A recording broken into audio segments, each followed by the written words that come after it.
Hello everyone, good morning to all of you. Welcome to Ram study circle. Friends, इस video में हम current affairs पढ़ते हैं जो कि आपके रोजाना के न्यूज़ होते हैं, वो भी ऑब्जेक्टिव फॉर्म में। और आप चाहे किसी भी एग्ज़ाम की तैयारी कर रहे हैं, चाहे आरआरबी, एनटीपीसी हो, ग्रुप डी हो या फिर एसएससी हो या कोई और भी अन्य एग्ज़ाम्स हों, तो उन सभी के लिए आप सभी के लिए ये काफ़ी इम्पॉर्टेंट होने वाली है वीडियो और काफ़ी हेल्प करेगी आपको।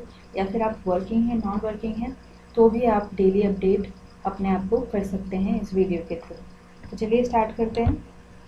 तो इस वीडियो में हम 9th और 10th दिसंबर की करंट अफेयर्स पढ़ रहे हैं।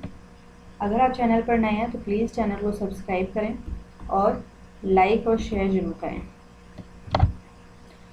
तो आज का फर्स्ट क्वेश्चन है, Corey Anderson has announced his retirement from international cricket, he belongs to which country. Corey Anderson ने अंतर्राष्ट्रीय क्रिकेट से संन्यास की घोषणा कर दी है, वह किस देश से हैं? तो ऑस्ट्रेलिया, वेस्ट इंडीज़, न्यूजीलैंड या फिर इंग्लैंड। तो इसका सही ऑप्शन है ऑप्शन सी, यानी कि न्यूजीलैंड। कोरी एंडरसन जो है वो न्यूजीलैंड से बिलोंग करते हैं और इन्होंने इंटरनेशनल क्रिकेट से संन्यास ले लिया है। ये एक ऑलराउंडर रहे हैं, ठीक है। तो ये आप इनकी फोटो ही में देख सकते हैं, कोरी एंडरसन है ये। The RTGS system of the transaction will be made available round the clock with effect from which day? लेन देन का RTGS सिस्टम किस दिन से प्रभावी होने के साथ 24 घंटे उपलब्ध कराया जाएगा? तो इसका सही ऑप्शन हो जाएगा ऑप्शन डी। ये हमने कल की वीडियो में भी कवर किया था कि RTGS सिस्टम लॉन्च किया गया है। तो ये किसके द्वारा किया गया है? तो ये RBI के द्वारा किया गया है और इसकी फुल फॉर्म क्या है? तो रियल टाइम ग्रॉस सेटलमेंट, ठीक है। और ये किस लिए होगा? तो मनी ट्रांसफ़र करने के लिए, जो ऑनलाइन ट्रांजैक्शन होती है उसके लिए। इसकी मिनिमम जो लिमिट होगी वो 2 लाख रुपए और मैक्सिमम की तो कोई लिमिट ही नहीं है। अब तक क्या होता था, सुबह 7 बजे से शाम को 6 बजे तक ही ये मतलब एक्टिव रहता था और वीकेंड्स में भी छुट्टी रहती थी, मतलब कि काम नहीं करता था। लेकिन अब RTGS सिस्टम जो है वो 24/7 यानी कि हर दिन और 24 घंटे काम करेगा, ना कोई छुट्टी होगी ना कुछ। आप लोगों के लिए जनरल अवेयरनेस की क्लासेस भी ली जाती हैं और आने वाले सभी एग्ज़ाम के लिए काफ़ी इंपॉर्टेंट होने वाली हैं ये भी। अगर आपने अभी तक नहीं देखी हैं तो इन्हें भी देखिए। और इंग्लिश की वीडियोस भी इंग्लिश के सेक्शन में अपलोड की जाती हैं, तो उन्हें भी जाकर देख लीजिएगा। Name the space tech startup which has signed an agreement with ISRO to launch its first remote sensing satellite. उस स्पेस टेक स्टार्टअप का नाम बताइए जिसने अपने पहले रिमोट सेंसिंग उपग्रह को लॉन्च करने के लिए इसरो के साथ एक समझौते पर हस्ताक्षर किए हैं। पिक्सेल, स्काईरूट, बेलाट्रिक्स या फिर ला साइंजा। तो इसका सही ऑप्शन है ऑप्शन ए, पिक्सेल। पिक्सेल जो है वो एक अभी हाल फिलहाल में ही बनी हुई प्राइवेट स्टार्टअप है, यानी कि स्पेस टेक स्टार्टअप है। और ये कब बनी है? तो फरवरी 2019, ठीक है। और इसने ही इसरो के साथ साइन किया है एग्रीमेंट, किस लिए? तो अपना रिमोट सेंसिंग सैटेलाइट लॉन्च करने के लिए। इसरो की फुल फॉर्म क्या है? ISRO की फुल फॉर्म क्या है? तो इंडियन स्पेस रिसर्च ऑर्गेनाइजेशन, ठीक है। अब ये जो पिक्सेल है इसके बारे में और थोड़ा सा जान लेते हैं। इसकी स्थापना तो हुई है फरवरी 2019 को और इसका जो हेडक्वार्टर है वो कहाँ पर है? तो बेंगलुरु में है। और इसकी जो फाउंडर हैं वो कौन है? तो के क्षितिज खंडेलवाल और अवैस अहमद, 2 फाउंडर हैं, ठीक है। और ये लॉन्च कब की जाएगी? मतलब ये जो रिमोट सेंसिंग सैटेलाइट है ये लॉन्च कब करेंगे? तो अर्ली 2021 यानी कि 2021 के शुरुआत में। तो ये पिक्सेल का आप लोगो देख सकते हैं। Bangladesh has recently signed it's first preferential agreement, trade agreement PTA with which country. Bangladesh ने हाल ही में किस देश के साथ अपना पहला अधिमान्य व्यापार समझौता पर हस्ताक्षर किए हैं? India, Bhutan, Japan, Germany. तो इसका सही आंसर हो जाएगा ऑप्शन बी, यानी कि भूटान, ठीक है। बांग्लादेश ने जब से ये आज़ाद हुआ, यानी कि 1971 में ये आज़ाद हुआ था, इंडिपेंडेंट हुआ था इंडिया से अलग होकर, और तब से लेके अब तक कभी भी कोई भी ट्रेड एग्रीमेंट साइन नहीं किया था, लेकिन बांग्लादेश ने ये फर्स्ट प्रेफरेंशियल ट्रेड एग्रीमेंट जो है वो साइन किया है किसके साथ, तो भूटान के साथ। ठीक है, भूटान के साथ क्यों किया ये एग्रीमेंट साइन, ताकि इन दोनों देशों के बीच जो ट्रेड है यानी कि व्यापार है उसे बढ़ावा दिया जा सके। ठीक है, मैप में आप दोनों देशों की लोकेशन देख सकते हैं, ये है भूटान, ये है बांग्लादेश, और ये कलरफुल जो है ये है अपना प्यारा भारत। ठीक है, अब बांग्लादेश के बारे में जान लेते हैं। बांग्लादेश की जो कैपिटल है वो क्या है, ढाका। यहाँ की करेंसी क्या है, तो टका, और यहाँ के पीएम कौन है, तो शेख हसीना। और प्रेसिडेंट कौन है बांग्लादेश के, तो अब्दुल हामिद। इतना आप याद रखिएगा बांग्लादेश के बारे में। और भूटान के बारे में जान लेते हैं। भूटान की कैपिटल क्या है, थिम्पू, और यहाँ की जो पीएम है वो है लोटे त्शेरिंग। ठीक है, Lotay Tshering.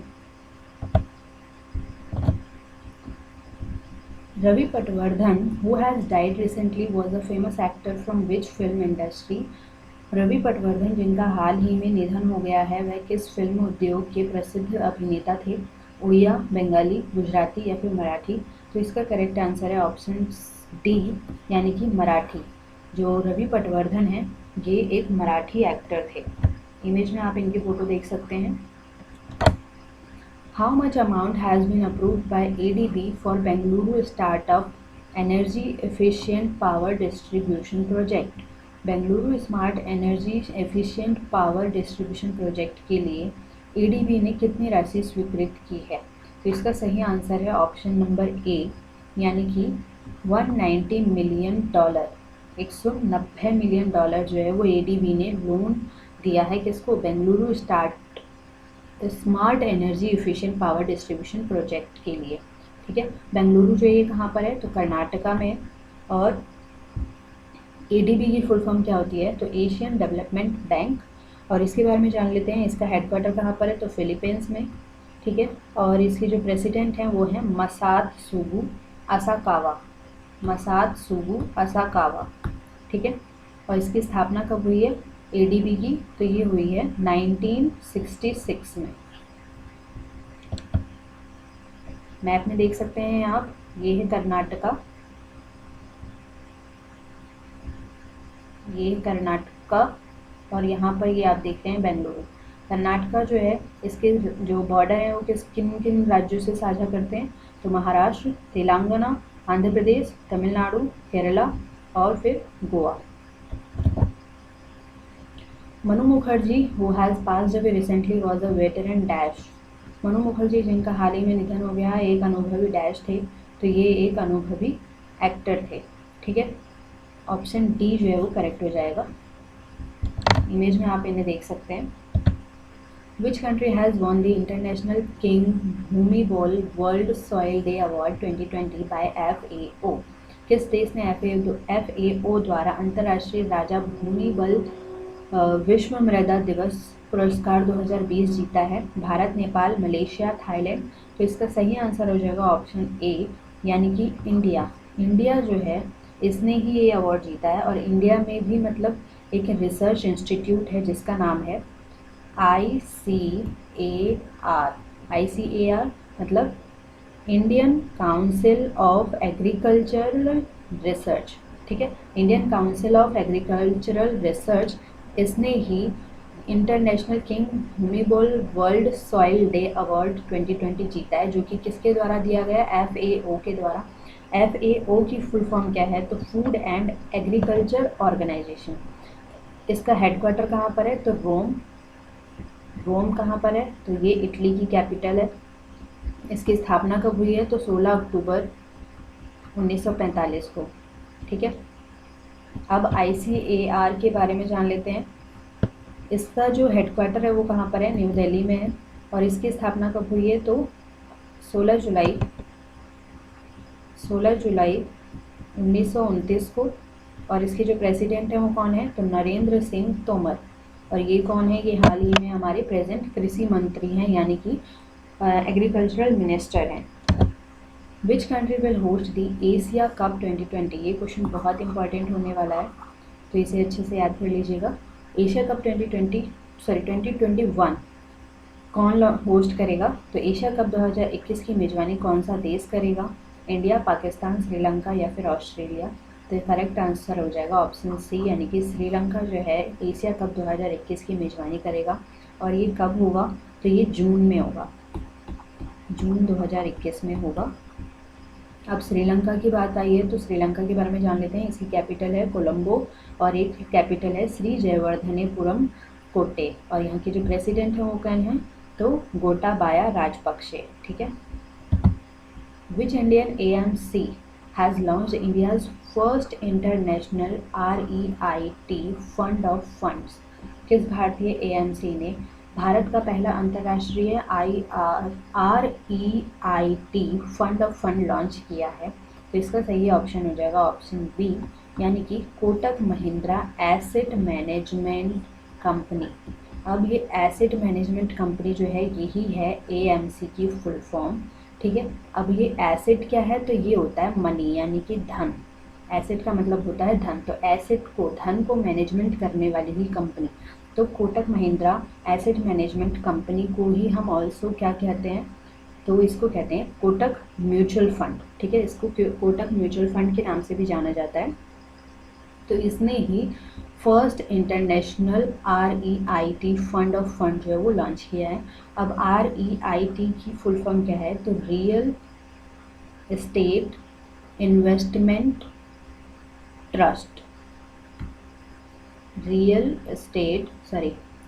Estate investment trust. ठीक है। इसकी ये फुल फॉर्म है और ये जो है फर्स्ट टाइम लॉन्च किया गया है। ठीक है। Name the winner of 2020 Sakhir grand prix. तो 2020 सखीर ग्रैंड प्रिक्स के विजेता का नाम क्या है? तो इसका सही ऑप्शन है ऑप्शन ए, यानी कि सर्जियो पेरेज। सर्जियो पेरेज जो है इन्होंने ही ये अवार्ड जो है वो जीता है। और ये कब हुआ था? तो 6 दिसंबर को हुआ है हाल ही में। कहाँ पर हुआ है? तो ये हुआ है हमारे बहरीन में। ठीक है।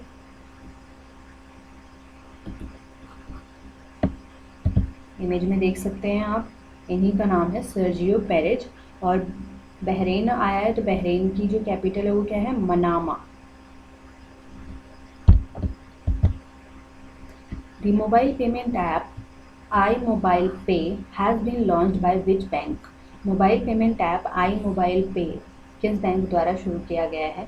तो इसका सही आंसर है ऑप्शन सी, यानी कि ICICI बैंक।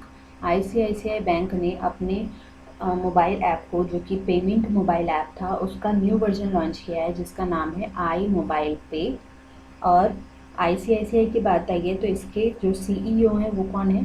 तो संदीप बख्शी। और इसका हेडक्वार्टर कहाँ पर है? तो मुंबई में। और इसकी जो स्थापना हुई है वो कब हुई है? तो जून 1994 वडोदरा में। ठीक है। वडोदरा कहाँ पर है? तो गुजरात में है। और इसका हेडक्वार्टर अब कहाँ पर है? तो मुंबई में। ठीक है।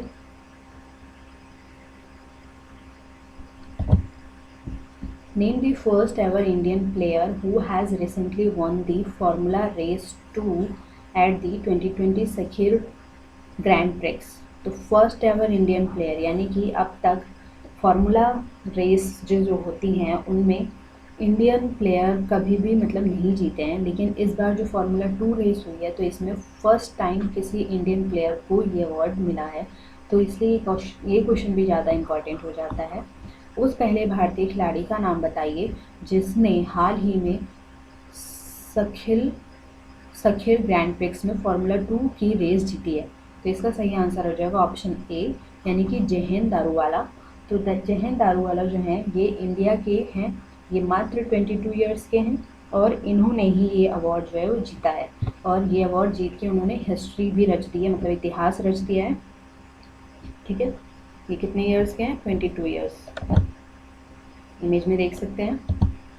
Who among the following has won the third Rabindranath Tagore literary prize?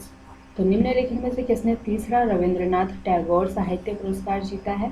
Amitabh Ghosh, Rajkamal Jha, Nirmala Govind राजन या फिर रंजीत घोष कोटे? तो सही आंसर है इसका ऑप्शन बी, यानी कि राजकमल झा इन्होंने जीता है 3rd नंबर का रविंद्रनाथ टैगोर लिटरेरी प्राइज।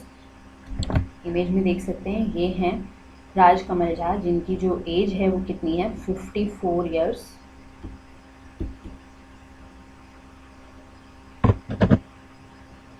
इन्होंने जो बुक लिखी है जिसके लिए इन्हें ये अवार्ड दिया गया है, तो उस बुक का नाम पूछा जा सकता है। उस बुक का नाम है द सिटी एंड द सी। ठीक है, तो ये बुक का नाम याद रख लेना। और जो ये मतलब कि रविंद्रनाथ टैगोर लिटरेरी प्राइज़ है और जो कमिटी है उसके जो फाउंडर हैं उनका नाम क्या है, तो उनका नाम है पीटर बुंडालो। ठीक है, पीटर बुंडालो, बुक का नाम जरूर याद रखना। The central government has launch the quarterly return filing and monthly payment of taxes QRMP scheme for the taxpayers whose aggregate annual turnover is dash। केंद्र सरकार ने करदाताओं के लिए त्रैमासिक रिटर्न फाइलिंग और मासिक भुगतान QRMP योजना शुरू की है जिनका कुल वार्षिक कारोबार डैश है। तो क्वार्टरली मतलब कि तिमाही, यानी कि 3 मंथ में रिटर्न फाइल करनी होगी और मंथली पेमेंट करना होगा टैक्स का। किन लोगों को, तो जिनका जो ओवरऑल मतलब कि लेन देन है यानी कि टर्नओवर है कितना, ऑप्शन डी जो है वो सही हो जाएगा, यानी कि 5 करोड़ का लेन देन जिनका है उन लोगों के लिए ये स्कीम जो है वो लॉन्च की गई है सेंट्रल गवर्नमेंट के द्वारा। आप लोगों से कल क्वेश्चन पूछा गया था, name the winner of the first edition of kid of the year award by the times magazine. तो सही आंसर था ऑप्शन ए, यानी कि गीतांजलि राव। आज का क्वेश्चन आप लोगों के लिए, which country will host the Asia cup 2021। तो इसका सही आंसर आप लोगों को कमेंट बॉक्स में कमेंट करके बताना है। अगर आप चैनल पर नए हैं तो चैनल को सब्सक्राइब करना ना भूलें और साथ ही बेल आइकन को जरूर प्रेस कर लीजिएगा। एक लाइक एक शेयर जरूर कीजिए। तो आज के लिए इतना ही। Thank you so much, take care.